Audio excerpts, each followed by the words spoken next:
अस्सलाम वालेकुम, welcome to my channel FH cooking and baking. उम्मीद करती हूँ कि सब खैर आफियत से होंगे। आज की ये रेसिपी बहुत ही इजी, क्विक और टेस्टी होने वाली है, जो बिल्कुल लो बजट होगी और सिर्फ घर में मौजूद सब इंग्रेडिएंट के साथ ये बन जाएगी। तो चलिए स्टार्ट करते हैं।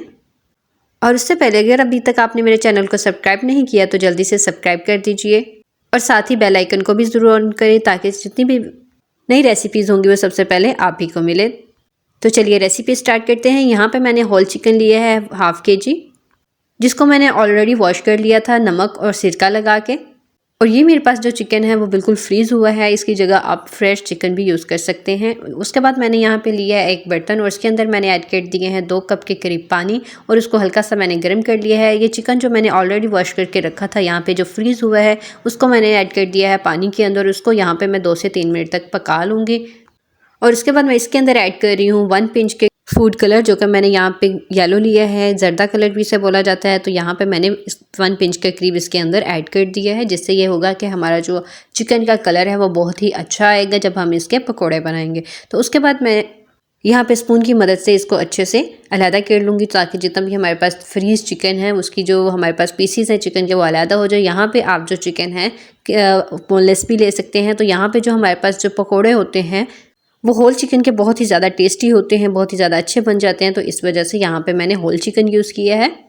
और यहाँ पे मैं इसको 2 से 3 मिनट तक हाई फ्लेम में मैंने इसको अच्छे से कुक करना है। यहाँ पे मैंने जो चिकन को हाफ़ कुक करना है, 50% यहाँ पे कुक होना चाहिए और 50% नहीं होना चाहिए। तो यहाँ पे आपने अच्छे से देख लेना है कि जब 50% हमारे पास कुक हो जाए तो आप इसको निकाल लें। तो यहाँ पे 2 से 3 मिनट हो चुके थे। हाई फ्लेम में मैंने इसको अच्छे से कुक कर लिया। हाई फ्लेम में इसीलिए किया है कि क्या अगर इससे हमारे पास चिकन जो है वो कुक भी हो जाता है और ये टूटता भी नहीं। और अगर आप इसको लो या मीडियम फ्लेम पर बनाएंगे तो ये अंदर से भी कुक हो जाएगा और बाहर से बहुत ज़्यादा सॉफ्ट हो जाएगा। तो इसलिए आपने इस चीज़ का अच्छे से ख्याल रखना है कि इसको बिल्कुल हाई फ्लेम में कुक करना है ताकि ये ऊपर से और अंदर से बिल्कुल अच्छे से कुक हो जाए और यहाँ पे ये सॉफ्ट भी ना हो। तो यहाँ पे सारा जो चिकन मैं यहाँ पे निकाल लूँगी और आपने इसको अच्छे से रख देना है ताकि 2 से 3 मिनट तक ये एक तो ठंडा हो जाएगा और दूसरा जो इसके अंदर जो पानी है वो भी अच्छे से ड्राई हो जाएगा और साथ में हमारे पास जो चिकन है वो भी थोड़ा सा हार्ड हो जाएगा। उसके बाद इसके अंदर कुछ स्पाइसेस जाएंगे, जिनमें से सबसे पहले मैंने इसके अंदर ऐड किया 1 टीस्पून धड़ा मिर्च। उसके बाद 1 टीस्पून मैंने ऐड किया है सुर्ख मिर्च और 1 टीस्पून ही मैंने इसके अंदर हल्दी ऐड कर दी है। और उसके बाद इसके अंदर ऐड कर रही हूँ 2 टेबल स्पून के करीब बेसन, जो कि आपने बिल्कुल इसके अंदर थोड़ा सा ऐड करना है, बहुत ज़्यादा इसके अंदर बेसन यूज़ करने की ज़रूरत नहीं है। उसके बाद 1 टीस्पून मैंने ऐड किया है सॉल्ट और साथ ही 1 टेबलस्पून मैंने इसके अंदर ऐड कर दिया है कॉर्नफ्लोर। कॉर्नफ्लोर के साथ हमारे पास जो चिकन होगा वो बहुत ही ज़्यादा क्रिस्पी होगा, तो आपने इसको भी ज़रूर ऐड करना है। और इसके बाद जितने भी हमने इसके अंदर स्पाइसेस ऐड कर दिए हैं उसको हाथों के साथ अच्छे से मिक्स कर लेना है। आपने मिक्स करने के बाद आपने जितने भी चिकन के पीसेस हैं उनके ऊपर अच्छे से लगा देना है। यहाँ पे आपने पानी अभी ऐड नहीं करना जब तक जो हमारे पास जितने भी स्पाइसेस हैं वो सारे अच्छे से मिक्स ना हो जाएं और हमारे पास चिकन के पीसेस के ऊपर अच्छे से ना लग जाएं। उसके बाद जब अच्छे से लग जाएंगे तो आपने इसके अंदर 2 से 3 टेबल स्पून के करीब आपने ऐड कर देना है पानी इसमें आपने बहुत थोड़ा थोड़ा करके ऐड करना है। यहाँ पे हमारे पास जो मिक्सचर है वो बहुत ज़्यादा पतला नहीं होना चाहिए, इस चीज़ का आपने अच्छे से ख्याल रखना है।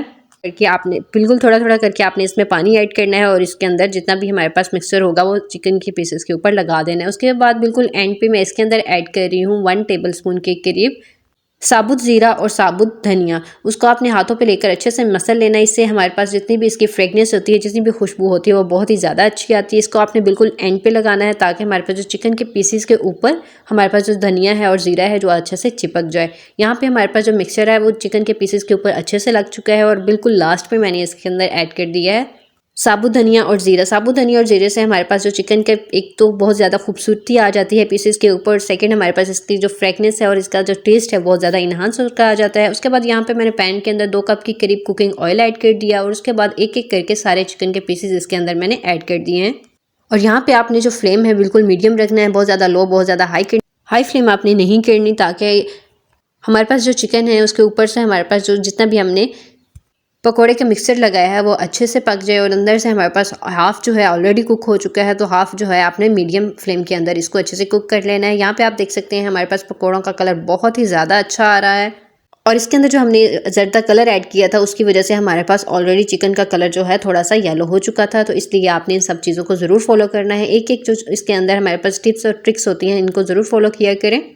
और ये रेसिपी बहुत ही ज़्यादा ईजी होती है, बहुत ही ज़्यादा टेस्टी बनती है। और यहाँ पे 2 मिनट पकाने के बाद मैंने इनको अच्छे से सारी जो हमारे पास चिकन की पीसेस हैं उनकी साइड चेंज कर ली हैं।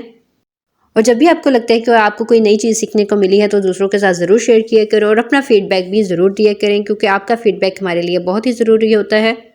और दूसरों के साथ भी ज़रूर शेयर कर दिया करें, क्योंकि अपना नॉलेज दूसरों के साथ शेयर करना भी सदका जारिया होता है। तो यहाँ पे इसको पकते हुए 2 से 3 मिनट हो चुके थे। यहाँ पे 2-2 मिनट के लिए मैंने इसका साइड चेंज की और इसको अच्छे से कुक कर दिया। और आप देख सकते हैं इसका जो कलर है बहुत ही ज़्यादा रिच आया है। अंदर से ये बिल्कुल अच्छे से कुक हो चुकी हैं और ऊपर से ये पकौड़े बहुत ज़्यादा क्रिस्पी होते हैं और अंदर से बहुत ज़्यादा सॉफ्ट होते हैं, बिल्कुल मुलायम से होते हैं, जो कि मुंह में जाते ही क्रीम की तरह घुल जाते हैं। तो इसी तरह की बहुत सी आसान रेसिपीज़ जो है मेरे चैनल पे आपको सारी मिल जाएगी, जो कि रमज़ान स्पेशल होंगी, ईद स्पेशल होंगी और साथ ही बेकिंग की बेसिक टिप्स और ट्रिक्स के साथ मैं जो आपको रेसिपी सिखाऊंगी वो भी आप इस मेरे चैनल पर देख सकते हैं।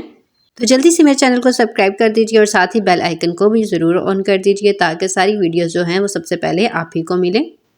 और यहाँ पे चिकन को कुक करते हुए 2 से 3 मिनट हो चुके थे, जो कि मैंने दोनों साइड्स पे 2-2 मिनट तक अच्छे से इसको कुक कर लिया था। उसके बाद 2 मिनट के लिए मैंने इसको लो फ्लेम के अंदर अच्छे से कुक कर दिया, ताकि ये अंदर से भी अच्छे से कुक हो जाए। तो यहाँ पे हमारे पास चिकन जो है वो बिल्कुल रेडी हो चुका है। यहाँ पे मैंने ऑलरेडी प्लेट के अंदर सैलेड जो है काट कर रख दिया था। यहाँ पे हमारे पास जो प्लेट भी है देखने में भी बहुत ज़्यादा खूबसूरत लगती है और खाने में जो चीज़ जो है और भी ज़्यादा टेस्टी लगना शुरू हो जाती है, क्योंकि सबसे पहले जो हमारी चीज़ होती है उसको देखने में अच्छा लगना चाहिए, उसके बाद हम इसको स्मेल लेते हैं और नंबर 3 पे हम जाके उसको खाते हैं। तो इसलिए ये चीज़ें बहुत ज़्यादा मैटर करती हैं।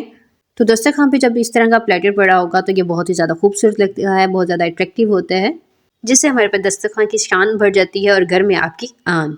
तो यहाँ पे एक एक करके सारे जो मैं चिकन के पीसेस हैं वो निकाल लूँगी। तो आप देख सकते हैं यहाँ पे हमारे पास माशाल्लाह बहुत ही ज़्यादा इसका कलर अच्छा आया है, देखने में बहुत ज़्यादा खूबसूरत है और खाने में और भी ज़्यादा टेस्टी है। और ये बहुत ही ज़्यादा कम इंग्रेडिएंट के साथ रेडी हो जाते हैं। घर में मौजूद सारे इंग्रेडिएंट्स जो होते हैं उसी के साथ ये हमारे पास रेसिपीज़ बन जाती हैं। सिर्फ इसमें जो है हमारे पास बनाने का तरीका थोड़ा सा चेंज होता है और साथ ही इसमें जो टिप एंड ट्रिक्स बताई जाती हैं उनको ज़रूर फॉलो किया करें। तो यहाँ पे आप देख सकते हैं ऊपर से बहुत ही ज़्यादा क्रिस्पी है और अंदर से बहुत ही ज़्यादा सॉफ्ट, मुलायम और फुल कुक हो चुका है। रेसिपी अच्छी लगी हो तो वीडियो को ज़रूर लाइक कर दीजिए, साथ ही बेल आइकन को ज़रूर ऑन करिए और अपना फीडबैक भी ज़रूर शेयर किया करें, क्योंकि इससे हमारी हौसला अफजाई हो जाती है।